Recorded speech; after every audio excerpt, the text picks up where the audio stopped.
Welcome, everybody. This is Marilee Burnett, your astrologer, back with the messages for the week of November 27th, which brings us the full moon in Gemini. And it is a really intense and always interesting full moon. So let's jump right in.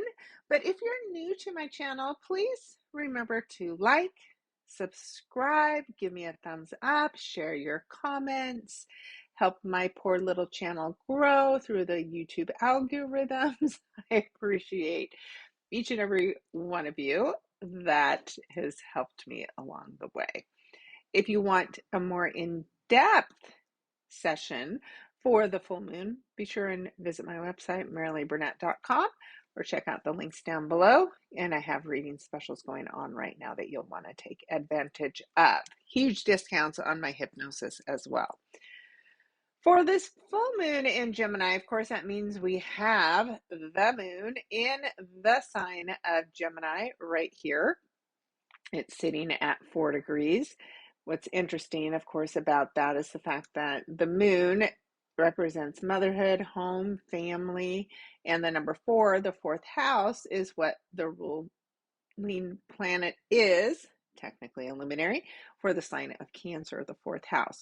So definitely some strong themes around building structures and foundations, especially as far as our communication goes. Maybe this is about communication with your family in general. So whenever we have a full moon, of course, that means that the sun is shining a light brightly across the sky in the opposite sign. That means the sun here is in Sagittarius. And the sun is not sitting alone in Sagittarius. It is sitting next to the planet Mars. Now, the planet Mars is about fire and passion. It can be angry. It can be aggressive. It is great energy to tune into when you are lacking motivation. The sun is our success. It is our ego self. And both of them together in the sign of Sagittarius are focused on growth and adventure, moving forward swiftly and quickly. But the sign of Sagittarius doesn't like to get caught up in all of the details. So these two are trying to fly through and maybe skip some of the important things. And that's what the moon is showing here in the sign of Gemini, is those important details. Your thoughts. Are you paying attention to them? Or are you just doing? The moon is about being with your thoughts, being with your words. How are you using them? Are you speaking with emotion? It's a very different place for the moon. Gemini is ruled by the planet Mercury, and Mercury isn't about feeling, it's about being fun and joking around. So there's definitely a different feel to the energy when you have a moon in Gemini. Plus, Gemini's the twins. It's light, it's dark, it's seeing both sides of things. So if there's a conflict that you're a part of, which is highly possible with this energy in particular, you need to make sure that you pause and look at the other side of things. Now, forcing you to do that is, of course, our favorite teacher, Saturn. And Saturn is in the sign of Pisces, where it has been retrograde for a long time and has just now finally started moving forward again. And as it moves forward, it is creating what we call a T-square to both the sun, the moon, and Mars. Now, a lot of times we say Mars is the gas and Saturn is the brakes. And so Saturn here is the one that's putting the brakes on whatever this conflict is, whatever this pressure is to complete something. Now, keep in mind, the moon in Gemini is trying to complete a conversation, a thought, a book, a contract, a sale, all these things that you're trying to complete. But Saturn here is saying, slow down and pay closer attention to the details about whatever it is you're doing and your intuition. Because if something feels off, it is, and don't sign on the dotted line. That's what this is telling you. Now, of course, wherever you have this happening in your chart in particular is giving you a bigger message. Now, the houses are where things show up. And in this chart, for instance, if you were a Libra rising, you would have this happening in your third house with the sun opposing the moon in the ninth house. And the ninth house is where you're ready to complete something. Now, the ninth house could be something to do with foreign countries. This could be something to do with a higher education. Maybe you're in the middle of finals and you're a bit frustrated. Maybe you have this difficult teacher that's making finals really hard for you. So, Libras, just slow down, pay attention to the details, and you can complete whatever this is as long as you trust your gut and don't skip ahead as you try to rush to make Mars and the sun happy. So that's a big, big pressure. Now, it is Saturn that is the one that relieves the pressure. So this could be a mentor for this group in your fifth house. This is the house that rules fun and love and joy, children even. So they could be that they are the source of joy for you, and you have to remember to have joy in whatever it is that you are doing, right? So let's say you're writing a book, and Saturn here, believe it or not, is saying, but are you writing for yourself or are you writing for somebody else? Are you writing to make somebody else happy or are you writing what you want to write for yourself? Those are the kinds of questions that are coming up when you have Saturn in the sign of Pisces trying to teach you to have good, healthy boundaries. And at the same time, pursue your own passion, not just what will make somebody else happy.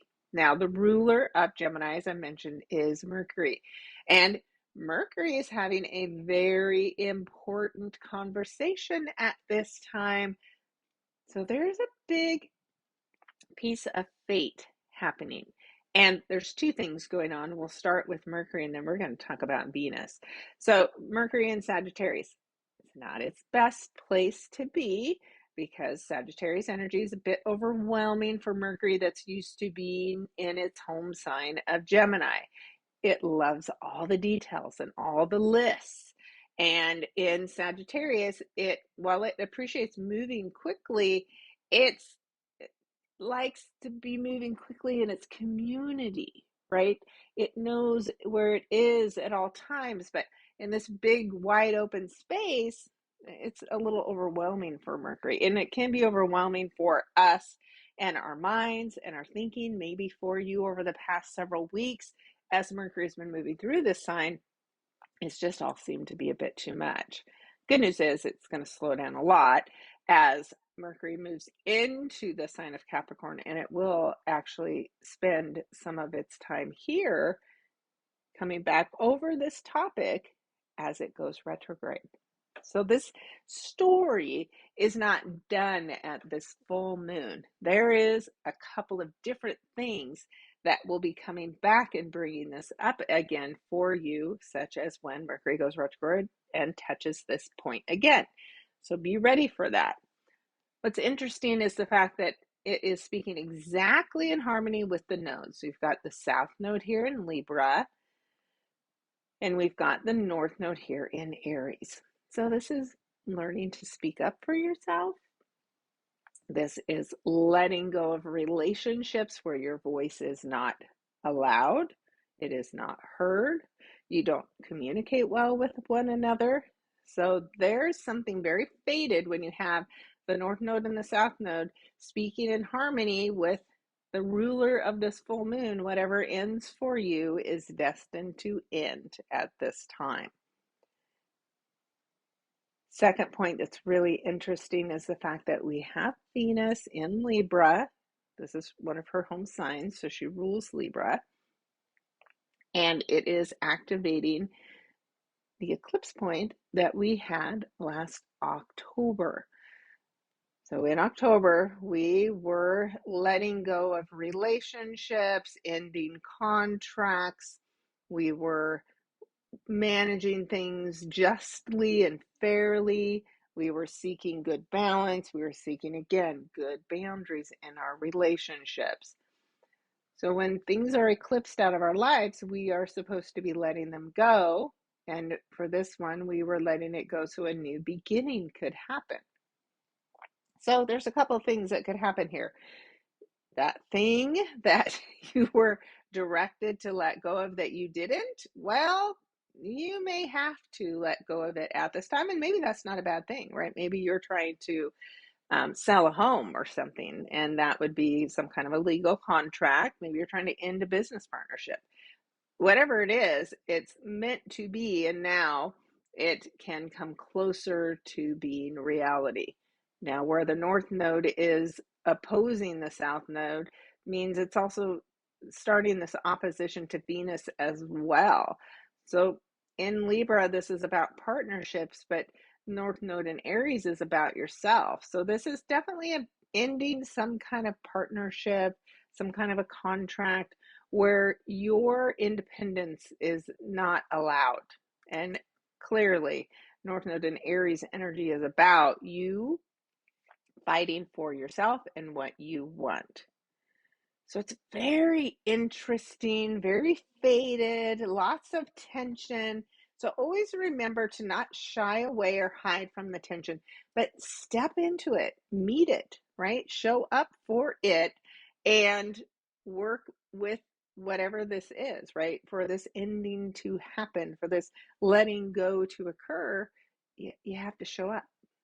So that is how we're starting the week. Now, if you want more information about the full moon and a breakdown by sign, like I just described for Libras, check out my monthly horoscope as well as my full moon article, and I'll put the links to those down below as well. And for a little added fun and flavor, I have created a series of self-hypnosis sessions for each one of the signs, and this might be a great time to go check out the one for the sign of Gemini, and I'll have the link down to that below here as well. All right, so let's take a quick peek at the rest of this week and see what else we can expect. But man, is it going to go gangbusters at the beginning of the week, so definitely be ready for that. All right, so then as we move on, we are going to take a look at Tuesday. And on Tuesday, what you'll notice is finally Saturn gets off of that 0 point where it feels like it has been forever. Now, 0 degrees in astrology it's a new experience, right? So this ability that you've been able to create now for having better boundaries, that's because Saturn's been sitting at 0 degrees forever. And it was part of the work that you needed to do while Saturn was retrograde. So now that it's finally finished and it's starting to move forward again, wherever you've been doing the work with Saturn, it's time to move forward with whatever that work is for you as well. So take a look at the house that you have Saturn transiting now. And if you're old enough, you can think back to 1994 because that was the last time you had Saturn in Pisces working with you as well. All right.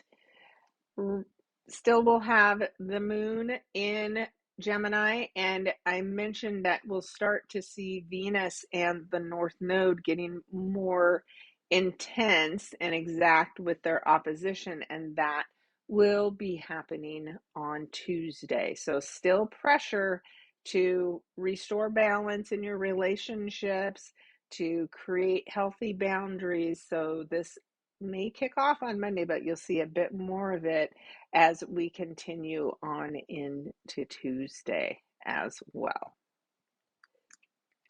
As we get into Wednesday, not a lot changing except for the fact that the Venus and the North Node and the South Node is exact. So the full moon, keep in mind, every 2 weeks we either have a new moon or full moon. And As the light drains from the full moon and becomes blank, that's how it transitions into the new moon.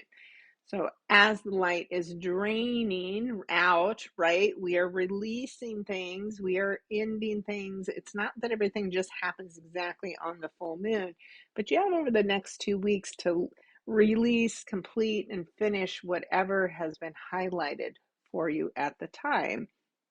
And because now we've got Venus with the South Node, there is something fated that is ending and that we are letting go of. So something better for us as individuals can come in and make a difference. Now, also keep in mind that Neptune has been speaking in conjunct or quincunx, making basically a weird, odd angle to the South Node for some time.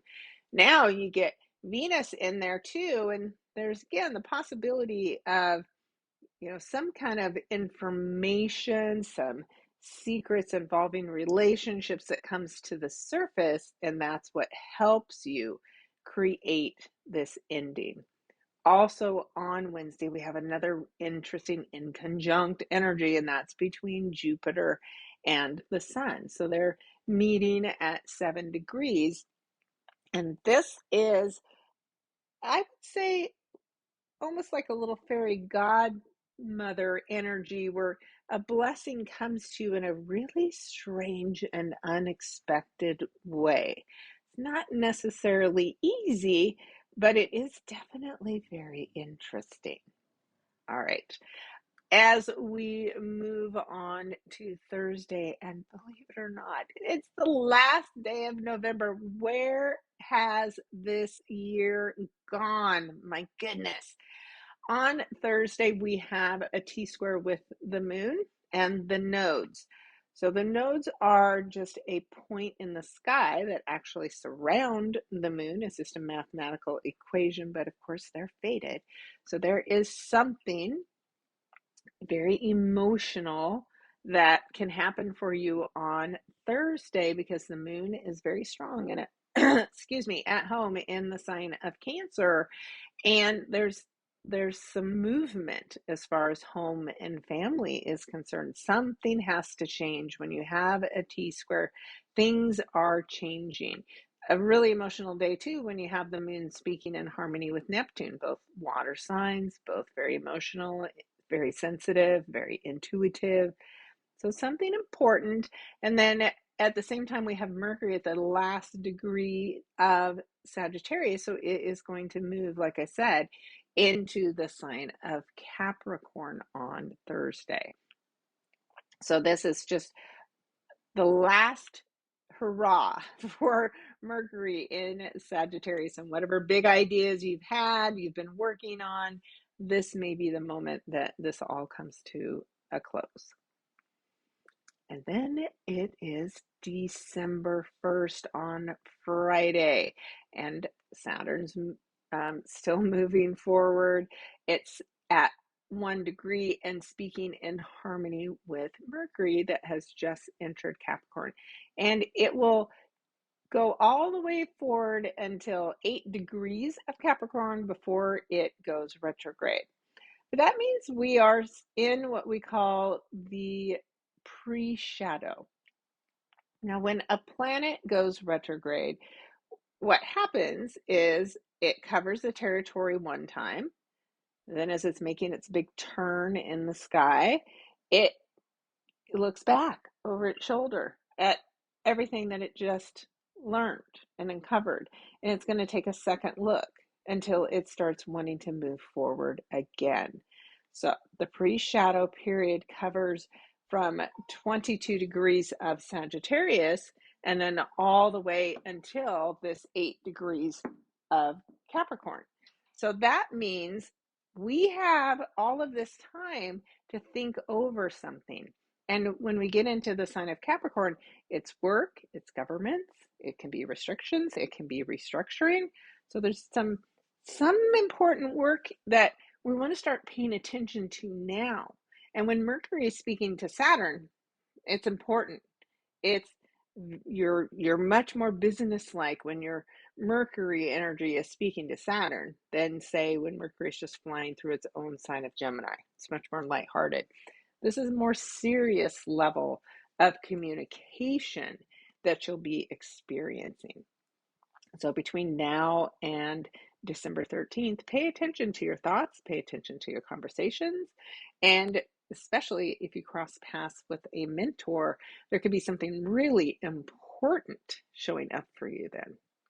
And at the time of this, you can see even the moon speaking in harmony with Mars can have things heated up emotionally as well. So it's probably a good thing that Saturn's in there bringing some restriction to the conversations because they could be getting really wild and very passionate. All right. As we round out the weekend, we see that the moon will be in the sign of Leo. Very fun, very passionate. It has a brief conversation with Chiron, which gives us an opportunity to do some healing. We'll have the continued conversation between Mercury and Saturn. And then we have this difficult conversation between Venus and Pluto. Now, Pluto is far too dark and deep and serious for Venus. Venus is happy in the sign of Libra. She loves love and would like things to just remain the same, fair, balanced, enjoyable.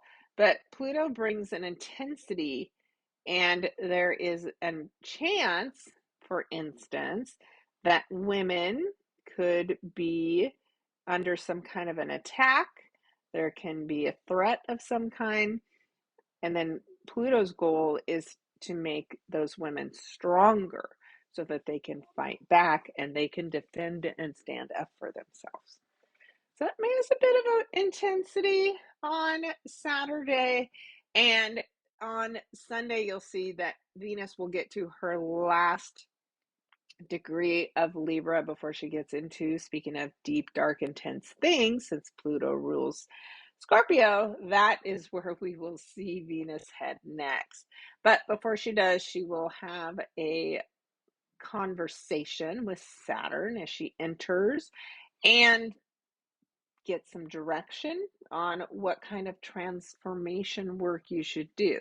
Now, if love isn't your thing, Venus, of course, rules money, it rules beauty, and there's something that you can be working on at that time.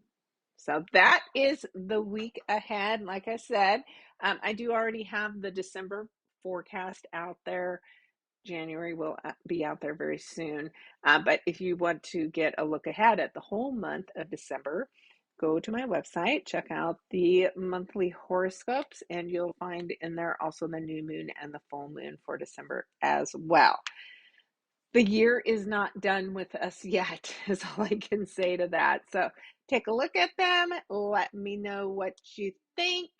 And on Sunday here, as things get a little weird between Jupiter and Mars, we will be wondering maybe what in the heck just happened to us this weekend and be back to work. But man, it's gonna fly by. So get your shopping done early.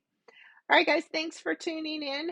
Hope you have a great week. And like I said, keep me posted because I want to hear how it's going for each and every one of you. All right, take care. Are you wondering where your tarot cards are?